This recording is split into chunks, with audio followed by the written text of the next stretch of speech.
नमस्कार साथियों, मैं रामनिवास मेहरा आपको इस वीडियो में RKSMB के ऐप में आए नए अपडेट की जानकारी दूंगा और साथ में आपको RKSMB के आकलनों की प्रविष्टि में यदि आपसे कोई त्रुटि हुई है तो जो संशोधन परिपत्र जारी हुआ है उससे परिचित करवाऊंगा।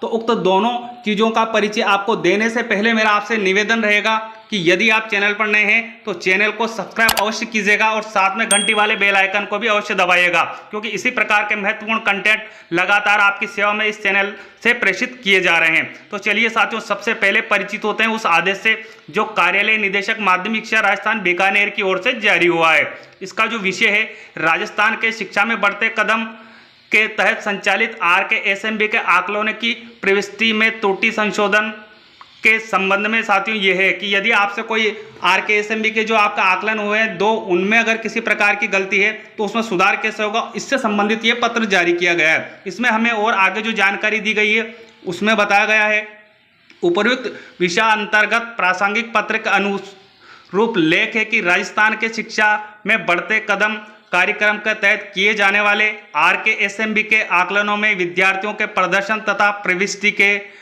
दौरान विसंगति क्रम में अंक का मिलान कर अद्यतन करने हेतु अंतिम अवसर देते हुए शाला दर्पण पोर्टल पर आकलनों अंकों को मिलान कर अद्यतन कर सही अंक दर्ज करने के लिए शाला दर्पण मॉड्यूल दिनांक 20/3/2023 से 25/3/2023 तक पुनः प्रारंभ किया जा रहा है। साथियों, आपको ये तिथि अवश्य याद रखनी है।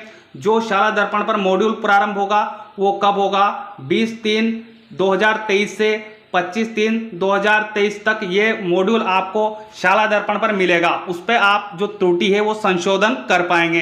तो आपको एक तो ये तिथि अवश्य याद रखनी है। इस हेतु निम्नलिखित बिंदुओं अनुसार कार्रवाई सुनिश्चित की जाए। तो अब आपको कार्रवाई कैसे करनी है, आपको संपूर्ण जानकारी इस आदेश में दी गई है, जिसमें पहला जो बिंदु है उसमें बताया गया है अंक को अद्यतन करने से पूर्व यह जांच ले कि संबंधित शिक्षक की शाला दर्पण पर सब्जेक्ट टीचर मैपिंग सही रूप से की गई है। आपको इस बात को ध्यान रखना है कि जो शाला दर्पण है उस पर सब्जेक्ट टीचर आपने सही मैपिंग कर रखी है या नहीं कर रखी है। यदि आपको सब्जेक्ट टीचर मैपिंग में किसी प्रकार की समस्या है तो इस वीडियो के डिस्क्रिप्शन बॉक्स में आपको वीडियो का लिंक उपलब्ध कराया गया है, उसकी सहायता लेकर आप आसानी से सब्जेक्ट टीचर मैपिंग कर सकते हैं। आगे हमें यहाँ बताया गया है, जिन विद्यालयों में किसी भी शिक्षकों की सब्जेक्ट टीचर मैपिंग अभी तक किसी कारणवश नहीं हो पाई है तथा किसी प्रकार का कोई विषय अन्य संशोधन है तो उन विद्यालयों के लिए दिनांक, अब आपको ये दिनांक यहाँ अवश्य याद रखनी है, 18/3/2023 वार शनिवार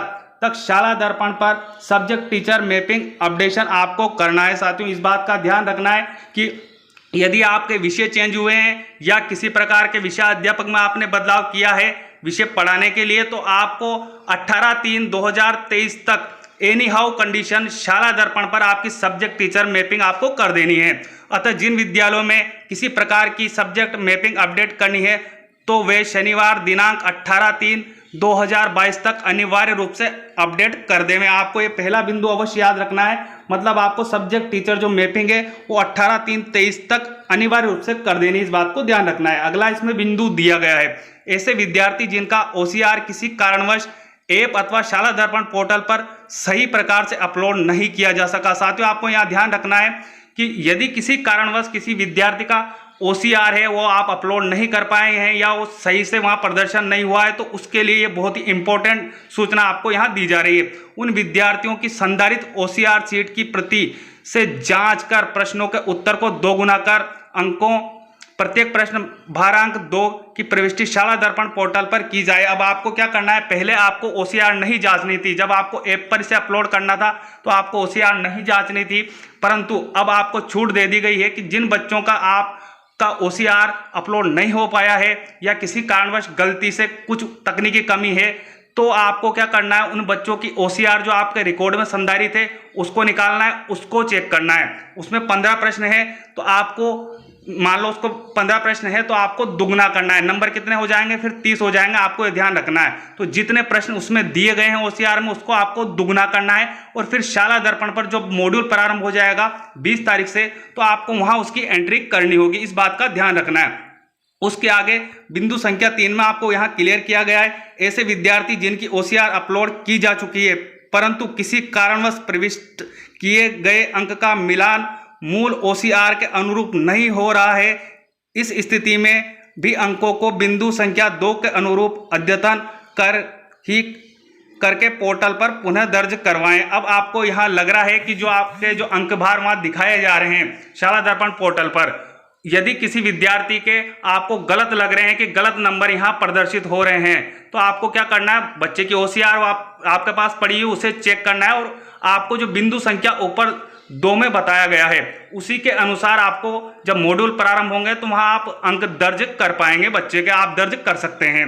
इसके अलावा चौथा नंबर पर आपको बताया गया है, इसके अतिरिक्त भी अन्य स्थिति में किसी भी कारणवश विद्यार्थी के अंक अपलोड होने से वंचित रह गए हैं तो भी विद्यार्थियों के अंकों को अद्यतन करें। आपको इस बात को ध्यान रखना है कि यदि किसी कारणवश बच्चे के अंक नहीं आ पाए हैं तो आपको अनिवार्य रूप से उसको अपलोड कर देना है। ये बिंदु संख्या 4 में आपको क्लियर किया जाता है। इसके बाद यहाँ नीचे बताया गया है, उक्त निर्धारित अवधि दिनांक 20 से 25/3/23 के उपरांत किसी भी अंक प्रविष्टि परिवर्तन अथवा नवीन अंकन नहीं किया जाएगा। आपको ये ध्यान रखना है कि 25 को जो मॉड्यूल 20 को चालू होगा वो 25 को एनी हाउ कंडीशन बंद कर दिया जाएगा, आप उसमें फिर कोई संशोधन नहीं कर पाएंगे। इस हेतु विषय अध्यापक, कक्षा अध्यापक तथा संस्था प्रधान स्वयं उत्तरदायी होंगे। यदि आप इन कार्यों को नहीं करते हैं तो कक्षा अध्यापक, विषय अध्यापक, संस्था प्रधान सभी इसके उत्तरदायी होंगे। अतः इस कार्य को सर्वोच्च प्राथमिकता देवे, आपको इस बात का ध्यान रखना है। तो साथियों ये तो था जो आदेश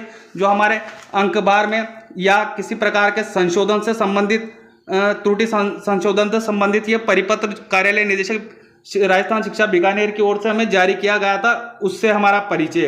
अब हम बात करते हैं कि RKSMB के ऐप पे क्या नया अपडेट आया है, तो उसकी जानकारी भी मैं आपको दे देता हूं, क्योंकि जो अब नया ऐप पर अपडेट आया है उसमें डायरेक्ट आपको ऐप बताएगी कि आपको करना क्या है, कैसे कार्य करना है। वो नया अपडेट ऐप पे आया है। तो चलते हैं साथियों हम डायरेक्ट ऐप पे, और ऐप पे आपको कार्य कैसे करना है वो जानकारी मैं आपको यहाँ बता देता हूँ। सबसे पहले आपको आपके RKSMB के ऐप को ओपन करना होगा। जैसे ही आप ओपन करेंगे, यदि आपने ऐप को पहले से अपडेट कर लिया होगा तो आपसे अपडेट नहीं मांगेगी, परंतु यदि आपने ऐप को अपडेट नहीं किया होगा तो आपको ऐप अपडेट ऑटोमेटिक अपडेट करने के लिए कहेगी। तो आपको सबसे पहले अपनी ऐप को अपडेट कर लेना। अब जैसे आप ऐप को अपडेट करेंगे, आपको यहाँ ऊपर की ओर जो है आपको बेल आइकन दिखाई देगा। उस बेल आइकन पर आपको नोटिफिकेशन दिखाई देगा कि आपके नोटिफिकेशन कितने आए हैं, तो आपको यहाँ क्लिक कर लेना। जैसे आप यहाँ क्लिक करेंगे आपके सामने इस तरह की इंफॉर्मेशन अब यहाँ डिस्प्ले होगी। तो यहाँ आपको जानकारी दी जा रही है कक्षा 4 RKSMB के 3 आकलन की दक्षताएं। ये जो नोटिफिकेशन है 16 मार्च को आया है, तो आप आकलन की दक्षताएं यहां से देख सकते हैं और चाहें तो आप इन्हें डाउनलोड भी कर सकते हैं। सब दक्षताएं आपको यहां बताई जाएगी, आपको कैसे कार्य करना है। उसके अलावा आप वीडियो देखना चाहते हैं तो आपको यहां वीडियो का लिंक भी मिल जाएगा। तो इस तरह से ऐप आपको बताएगी कि आपको करना क्या है और कौन से पेज पे क्या कार्य करना है। साथ में सबसे बढ़िया चीज जो आपको यहाँ दी जा रही है वो वीडियो के लिंक भी दिए जा रहे हैं, आप वीडियो की सहायता भी यहाँ से ले सकते हैं। उसके अलावा जो दूसरा नोटिफिकेशन मुझे यहाँ मिल रहा था उसमें जानकारी दी जा रही थी कक्षा 3 RKSMB के 3 आकलन की दक्षताएं 16 मार्च कक्षा 3 के लिए दक्षताएं आई है। तो कक्षा 4 और कक्षा 3 की दक्षताएं आपको यहाँ बताई जा रही है। आपको भी ऐसा ही नोटिफिकेशन मिलेगा। जब आप यहाँ क्लिक करेंगे तो आपको यहाँ बिल्कुल इसी तरह दिखाई देगा जैसा मुझे मिल रहा है। और इन दक्षताओं से संबंधित आपको वीडियो देखने हैं तो आपको यहाँ वीडियो लिंक नेम से जो लिखा मिलेगा इस पर क्लिक कर लेना है। आप चाहें तो यहाँ से वीडियो की हेल्प भी ले सकते हैं। तो उम्मीद है साथियों जानकारी आपको अच्छी लगी होगी। और हाँ साथियों, ये जानकारी सभी साथियों तक पहुंचना अति आवश्यक है, ताकि जो हमारे साथियों को RKSMB के ऐप पर कार्य करने में समस्या हो या किसी साथी के मान लो नंबर या OCR अपलोड नहीं हो पाई है, तो आप इस वीडियो को हमारे अधिक से अधिक साथियों तक पहुंचाइएगा। मिलते हैं साथियों इसी तरह के अहम अपडेट के साथ, तब तक के लिए जय हिंद, जय भारत।